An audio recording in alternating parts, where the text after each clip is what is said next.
The moment Jason pushed me away, my back hit the pillar that decorated the wedding room. The intense shock ran like an electric current across my shoulder blades, and I barely stood firm. The room was full of people looking at me like I was waiting for a play. "Grace, don't go too far." Jason's voice was angry. "You know this is just a wedding process, but you have to make a scene." He was cold, as if he saw me as an eyesore. I can hardly believe that this is the man who accompanied me for 3 years. "Jason, your parents," I trembled to explain. But Linda rushed up like a sharp knife. Her high heels kicked on my calf, which was not light, but not fatal. I staggered and held the table steady. Her hands were raised, and her 2 slaps were loud. The lights in the room shook my eyes out of focus, and my tinnitus rose like the tide. "You are jealous." Linda pointed at me, as if she had finally found an outlet. "Jealous that I am better, more beautiful, and more worthy of being loved than you." I stared at her, my throat tight enough to gasp. Clearly, the person who has received the most help from me over the years is her. The best men stood watching the scene of bustle, and some even laughed in a low voice. The laughter made the air sticky. I took a deep breath, trying to keep my voice from trembling. "Linda, now is not the time. Your parents and Jason's parents," she doesn't listen at all. The malice in her eyes seemed to have finally torn open the shelter for years. "Don't think I don't know. You just want to see my jokes," she screamed. "People like you, no matter how expensive you dress, can't hide the jealousy in your bones." I opened my mouth to speak, but I only felt like I was pressed to the bottom of the water. It is not a simple misunderstanding, but a black pit piled up from jealousy, misreading, and malice. Looking at the best man approaching me, I realized for the first time, this is not a fight. They're trying to hold me down, humiliate, and retaliate. I felt a chill spread up my spine. That's when I saw the reflection of light at my feet. I crouched down and picked up that piece of glass. Not to hurt people, but to protect themselves. The moment the glass reached the side of Linda's neck, she froze suddenly, and the whole room was silent. I heard myself say, "Don't come here." The voice was cold, as if it were coming from another body. At that moment, I felt that I was not like Grace, who had been patient, soft-hearted, and bullied all the time, and only knew how to step back. I was pushed to the edge of a cliff. Therefore, I will not give up half a step. The best men all stopped, and the frivolity on their faces suddenly turned into panic. Mia squeezes out of the crowd, complex eyes. "Grace, calm down," I stared at her. "You first back." Linda clenched her teeth, trying to maintain the so-called momentum, but I could see the fear of her eyes being completely torn apart. She didn't expect that one day a good friend, who is always gentle and responsive in front of her, would fight back. And fight back so decisively. "Grace, Grace." Linda's voice was weak. "Don't mess around." I lowered my voice. "Shout the best men away." She hesitated for 3 seconds. 3 seconds later, she found that I didn't give up at all, so she finally compromised and raised her hand to let them all retreat. The air can flow again. But I was still stuck in the middle of the room. My legs were still aching, my face was burning, my breath smelled of rust, but no one cared about me. No one even asked, "Are you hurt? Are you okay?" At that moment, I suddenly saw everything I had experienced in the past 3 years. I always thought that as long as I am sincere, kind, willing to help people, people will return me the same temperature. But in fact, some people will only get used to your efforts and take your kindness for granted. As long as you stop being docile, they'll show their fangs. "Linda," I whispered, "your parents and Jason's parents may have had an accident together." The room was instantly quieter. Jason frowns. "Grace, I finally warn you, don't talk nonsense." I stared at him. I saw the news with my own eyes. Both your parents go to the same church and ride in the same car. The car had a serious accident and is still being rescued. I didn't go into too much detail to avoid causing panic, but it was enough to make people aware of the seriousness of the situation. Jason was stunned. Linda's pupils jolted. "What did you say?" Jason's voice was suddenly hoarse. I said, "You'd better contact them now." Jason's hand shook badly. took out his cell phone and broadcast the number over and over again, but no one answered. He finally started to panic. That kind of panic mixed with the kind of stinging things he didn't believe me because of what I said, but because he realized I couldn't say such things for no reason. And at that moment, Linda suddenly shouted, "You're less pretending. You made this all up. You just want to ruin my wedding." Her voice was hysterical not to admit it. "I feel ridiculous. Linda, do you have any basic sense?" "No," she screamed. "I don't need reason. You are jealous of me." The more she shouted, the more excited she became and even reached out to push me. I pushed my hand slightly, and the glass left a light red mark on her skin again. "Don't move," I said. Linda shivered. There was confusion and tension in the air, but my voice was inexplicably calm. "Jason, you think Linda is rich?" Jason stood there, as if he had been punctured. "She said her father would give her $5 million. I changed my tone to a colder one. "But do you know who that father is?" Jason frowns. "Who?" "My uncle." Everyone in the room changed their faces. "I asked my uncle to give me the $5 million. I continued, "I want to give Linda more peace of mind in the future." Linda collapsed and shouted, "Don't talk about it here. Why should I ask you to pay? I can do it myself." But the more she said, the more her voice became empty. Because she knows that her life, her rent, her clothes, what she thinks of as the good luck of being chosen by fate, all come from me. The disbelief and fear slowly came to her face. I looked at her coldly. "Linda, I never thought of you as someone else. But what about you?" Her lips were white. Jason said nothing, but because the truth gradually surfaced, and the face of a frightening white. He finally realized the reason why he left me was not only ridiculous, but even stupid. I took a deep breath and looked at Linda. "Now, I say for the last time, let me go." Linda gritted her teeth. "Even if you leave, don't want me to believe you. You don't believe it?" I interrupted her. "Well, when I leave, you will see the full consequences for yourself." My tone is not high, but like a basin of cold water poured on all people's heads. They all stood there. No one took another step. I turned around. The legs were a little soft, but I made my way to the door step by step. With each step, I could feel the weight of dozens of pairs of eyes behind me. But I did not look back. Because I know that once I turn back, I will be pulled into the trap they laid out again. I clenched my fist. All this, from the moment they started, was over. And my counterattack, it's just begun. I pushed open the door of the wedding room. The light outside was more dazzling than I expected, and my eyes ached. The aisle was quiet, with petals scattered on the ground and crumpled by people. The original symbol of festive, romantic color, at this moment seems very ironic. I stood there for a few seconds. The heartbeat still beats in the ear like a drum, but the body gradually calms down. I know I can't stop. Can't stay in this building.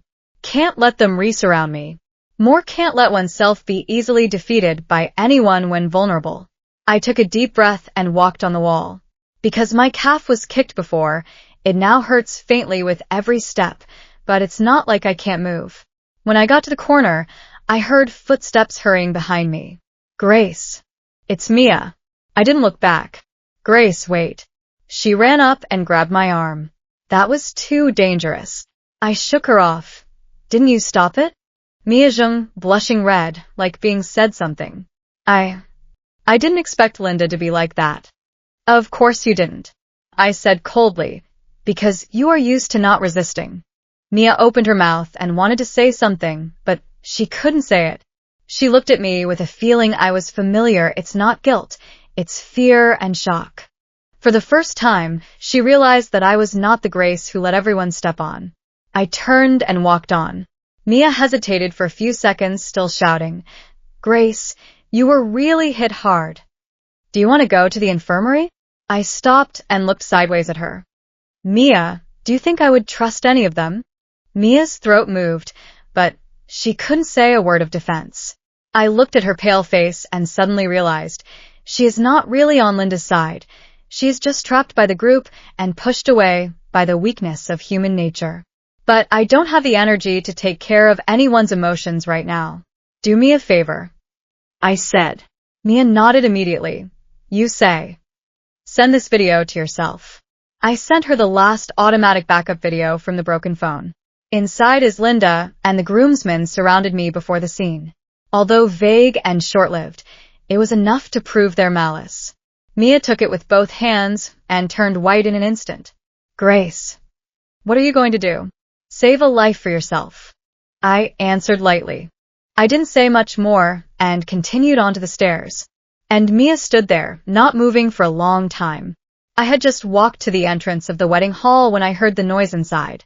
Someone cried, someone called, someone panicked and overwhelmed. I pushed the door open. In the middle of the hall, Jason stood in front of the flower wall, his face as pale as blood loss. The phone was still dialing, but there was still no answer. Linda was sitting in a chair on the side, clutching the skirt. Her eyes were red and swollen, and she obviously learned the authenticity of the news. The guests were talking. Was there really an accident? I heard the car was destroyed. Oh my God, isn't that two families? Can the wedding continue? As soon as I walked in, many people's eyes immediately fell on me.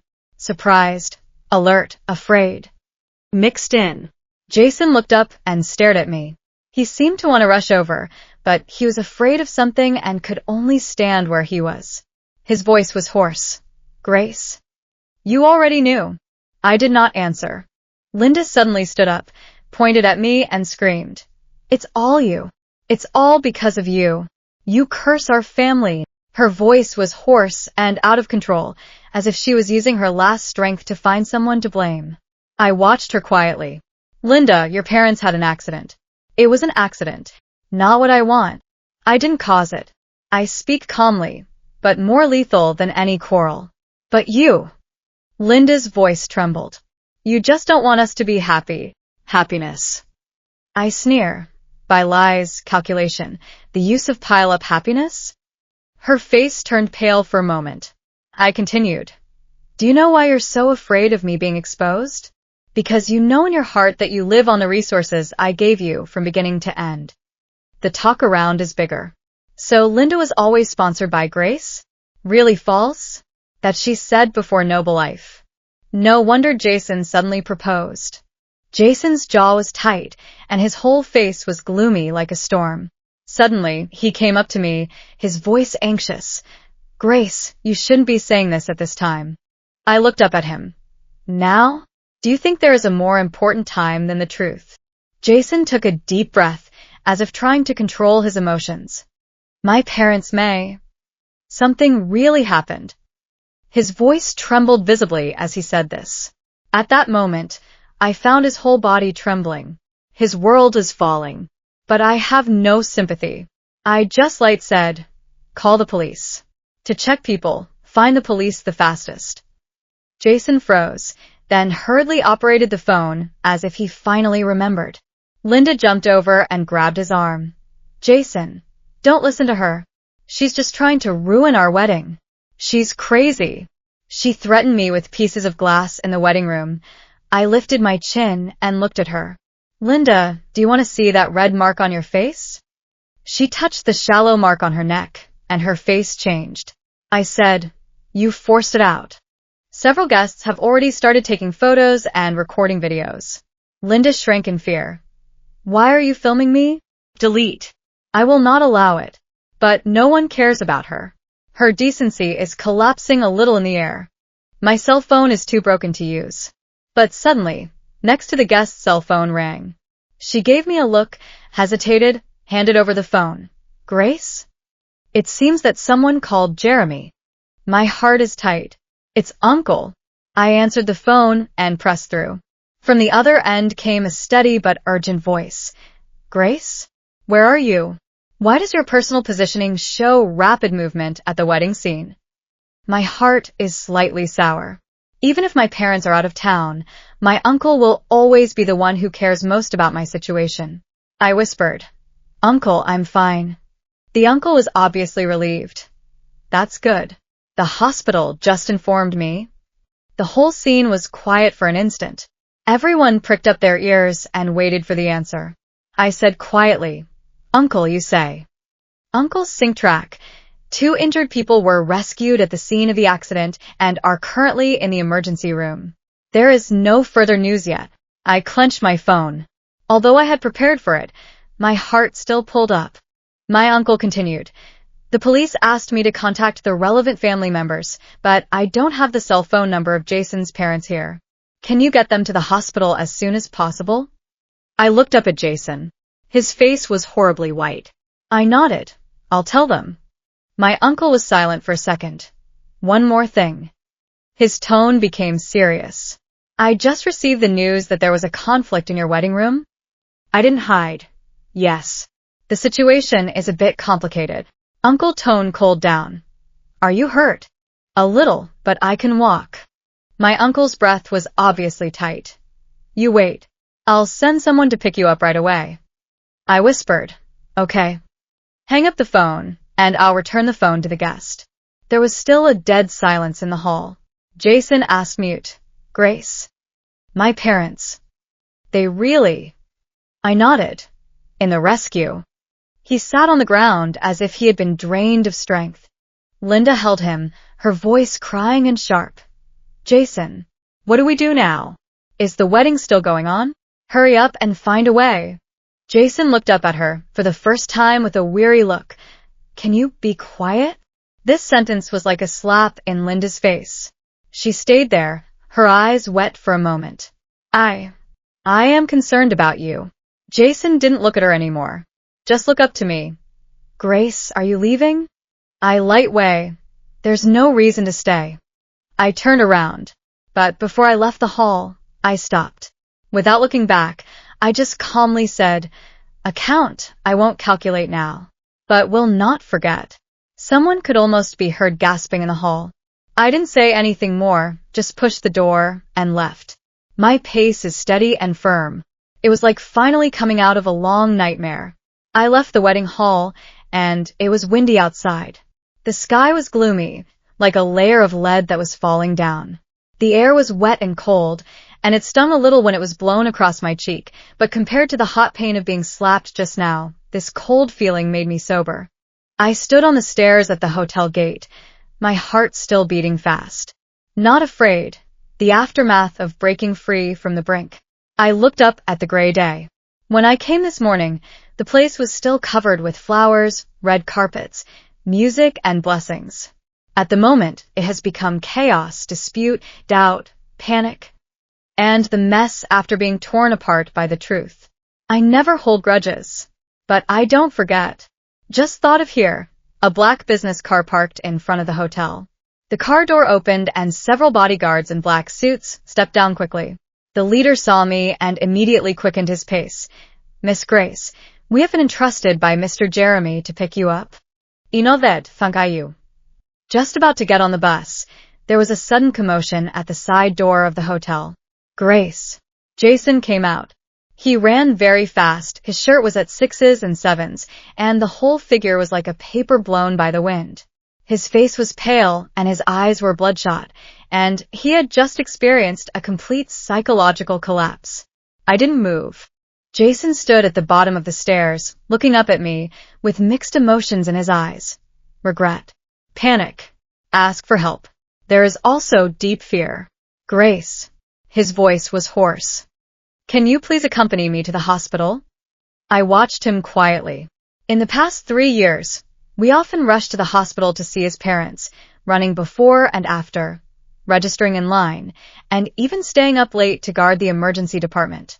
At that time, I regarded his parents as family, but that's in the past. I speak calmly. Accompany? In what capacity? Jason stayed. He opened his mouth, but couldn't say a word. I continued. "The ex-girlfriend?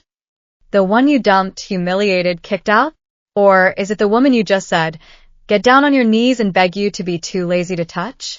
Jason's face was white. I looked at him, his tone flat as if he were talking about work.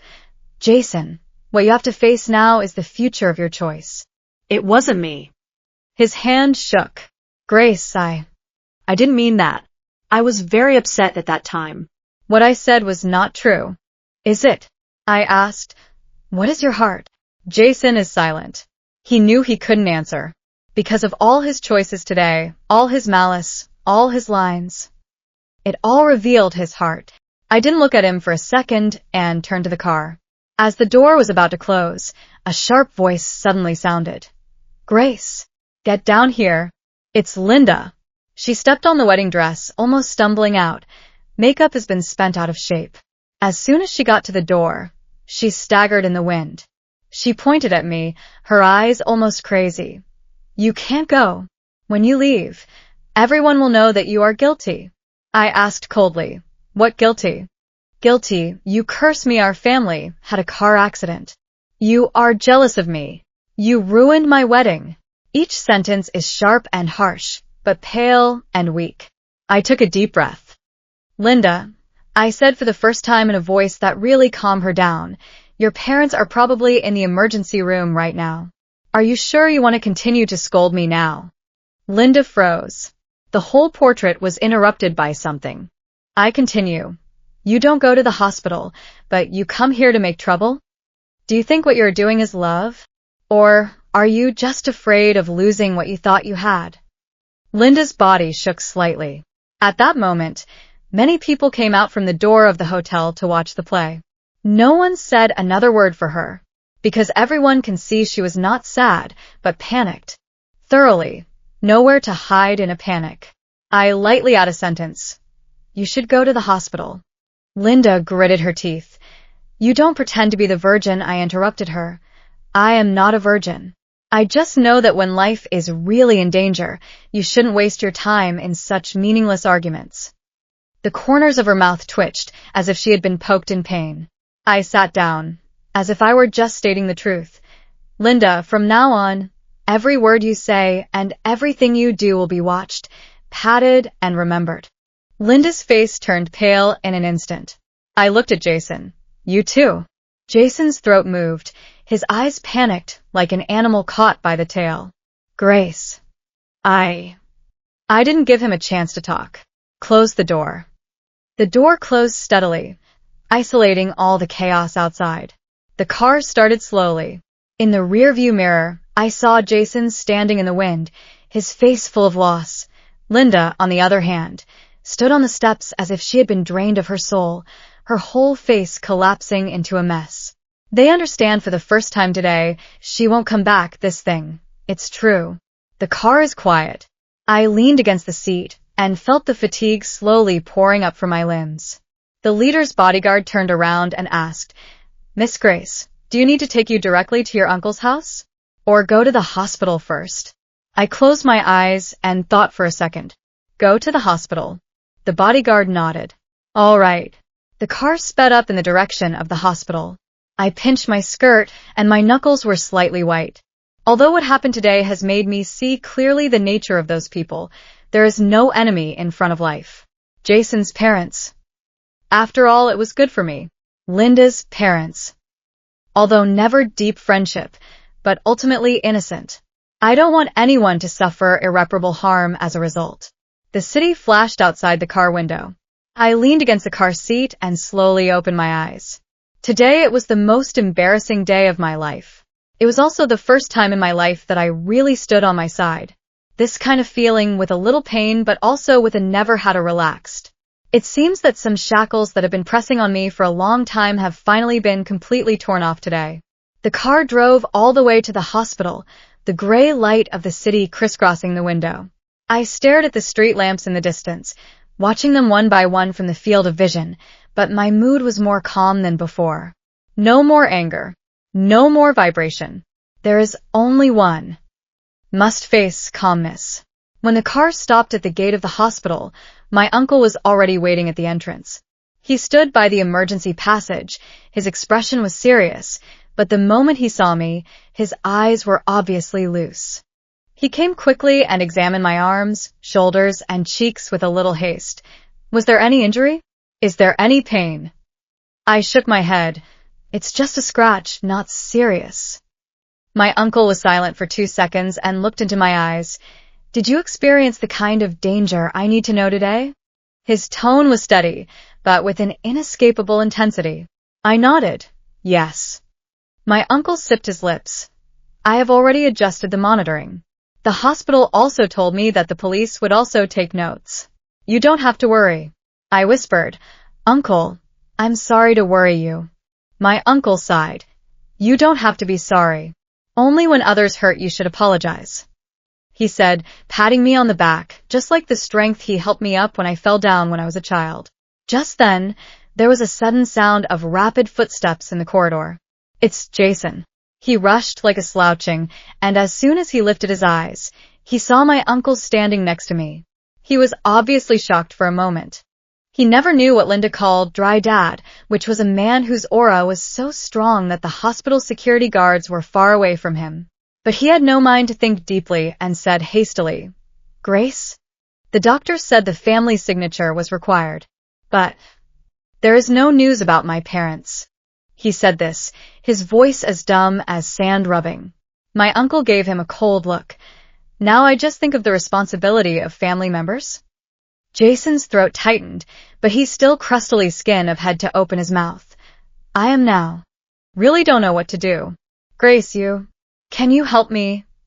I watched him quietly. His eyes did not have the usual confidence, nor the arrogance of arrogance.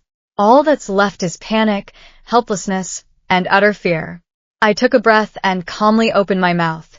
To help you does not mean to return to the past. Jason looked up, his eyes momentarily confused. I added the second sentence. I help you because your parents are innocent. What I do is what people should do, not what your ex-girlfriend should do. Do you understand? Jason's lips quivered as if he had been hit hard and finally nodded slowly. For the first time, he did not say a strong argument, nor did he try to save anything, but his voice was hoarse.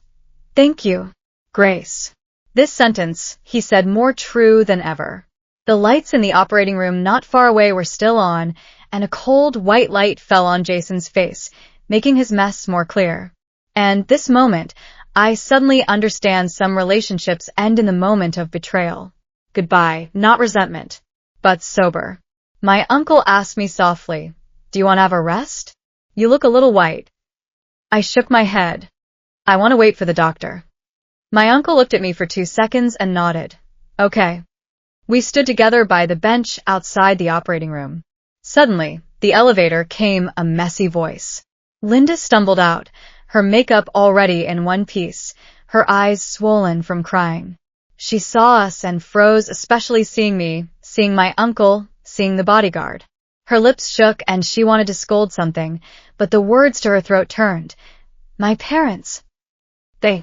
Are they still inside? Her voice was light and trembling. I nodded calmly. Still in the rescue. Linda bit her lip and took a step back as if she had been drained of strength.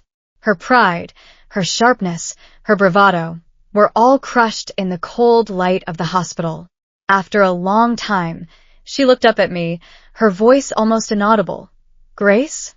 Didn't you lie to me? I looked at her.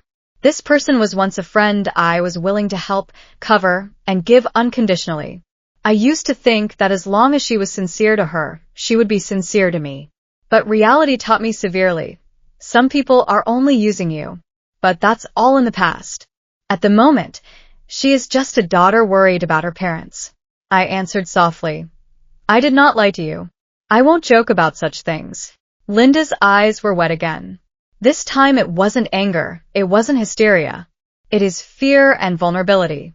She said mute, Grace? She wanted to say sorry, but she couldn't say it. Because she knew that she hurt me too deeply and did not deserve a word of forgiveness. I didn't push her, and I didn't respond. I just lightway. The most important thing now is to wait for the result. Linda stared at me like she knew me for the first time. In that look, there is regret. There is also shame. But it's more she never thought that one day she would be in this position. And I, at last, am no longer the one she can step on, use, and ignore. The lights in the operating room suddenly flashed twice. Everyone was holding their breath involuntarily. The doctor came out. Jason rushed up first. Doctor, how are my parents now? Linda followed, her hands white.